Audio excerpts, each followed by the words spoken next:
تھی اس ریسٹورینٹ میں ویٹرس تھی اور اب مالکن۔ ڈرامہ سیریل عیش کے جنون۔ راحم اور ایمن ہوٹل آتے ہیں اور ایمن راحم سے کہتی ہے کہ کیا میں یہاں پر پہلے کام کرتی تھی؟ تو راحم کہتا ہے کہ ہاں، پہلے تم ویٹریس کے طور پر یہاں کام کرتی تھی، لیکن آج تم مالکن کے طور پر اس آفس میں آئی ہو۔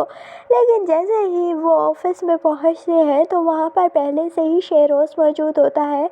تو راحم اور ایمن دونوں ہی دیکھ کر کافی زیادہ حیران رہ جاتے ہیں اور شہروز کہتا ہے کہ میں آپ کی موجودگی میں یہاں پر کام سیکھنا چاہتا ہوں۔ تو راحم کہتا ہے کہ تم ویسے ہی اتنے بڑے بڑے کام میری اجازت کے بغیر اور مجھ سے مشورہ کیے بغیر کر چکے ہو کہ اب تمہیں کسی بھی چیز کے لیے مجھ سے پوچھنے کی ضرورت نہیں ہے۔ دوسری جانب راحم کے آفس میں پہنچ جاتی ہے ماہین، جو کہ پہلے ہی عاتکہ سے مل چکی تھی اور عاتکہ کو کنونس کرتی ہے کہ راحم اس ایمن کے چکر سے باہر نکل ہی آئے گا، تم اسے میرے لیے کنونس کرو گی۔ اور اسی لیے عاتکہ اس کی بات مان بھی جاتی ہے اور عاتکہ بلاتی ہے جب راحم ہوتا ہے آفس میں تو ماہین پہنچتی ہے تو راحم کو ماہین کہتی ہے کہ تم ایمن کو چھوڑ دو ایمن کے سامنے ہی، اور تمہیں تو اور ایمن کو تو بہت سارے لڑکے مل جائیں گے، پہلے بھی اس کی منگنی ختم ہوئی ہے تو اس کی تم ٹینشن مت لو، میں اسے کہیں اچھی جگہ سیٹل کروا دوں گی، لیکن تم مجھے تھام لو۔ لیکن راحم کہتا ہے کہ جب پیار میں انسان کسی کا ہاتھ تھامتا ہے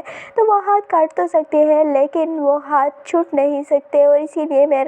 ایمن کو کبھی بھی نہیں چھوڑوں گا۔ اور ماہین بہت ہی ڈس ہارٹ ہو کر وہاں سے چلی جاتی ہے، لیکن میرے خیال سے ماہین کی ملاقات شہروز سے ہو جائے گی اور اسی لیے شہروز اور ماہین مل کر پھر ان دونوں کو الگ کرنے کی پلاننگ کریں گے۔ دوسری جانب علی نواز جیسے شک ہو چکا ہے اور جس طرح سے راحم انہیں بتاتا ہے کہ شاید سب کچھ کیا تھا آپ کے بیٹے اور آپ کی بیوی کا ہے، تو علی نواز اب دل ہی دل میں اسے پتہ چل چکا ہے کہ راحم سچ بول رہا ہے، لیکن جان بوجھ کر ابھی وہ کسی پر یہ بات ظاہر نہیں کرنا چاہ رہا، اور جب تک راحم سب ثبوت نہیں پیش کر دیتا علی نواز کے سامنے، علی نواز اپنی زبان نہیں کھولے گا اور کسی کو بھی شک بھی نہیں ہونے دے گا کہ راحم نے اسے کچھ بتایا ہے یا اسے کچھ پتہ ہے۔ لیکن اس ڈرامے کا اب تقریباً کلائمیکس ہونے ہی والا ہے اور بہت ہی جلد شہروز کی حقیقت اس کے باپ کے سامنے آ ہی جائے گی، لیکن مجھے نہیں لگتا کہ اس کا باپ کوئی اتنا سخت ریئیکشن دے گا، حالانکہ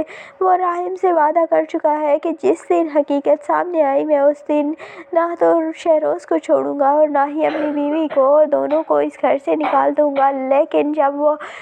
شہروز کا پوائنٹ آف ویو سنیں گے تو مجھے لگتا ہے کہ وہ شہروز کو معاف کر دیں گے۔ لیکن آپ کو کیا لگتا ہے؟ کمنٹ سیکشن میں اپنی قیمتی رائے کا ضرور اظہار کیجیے گا، اور اگر ویڈیو اچھی لگے تو ویڈیو کو لائک اور چینل کو ضرور سبسکرائب کر دیجیے گا۔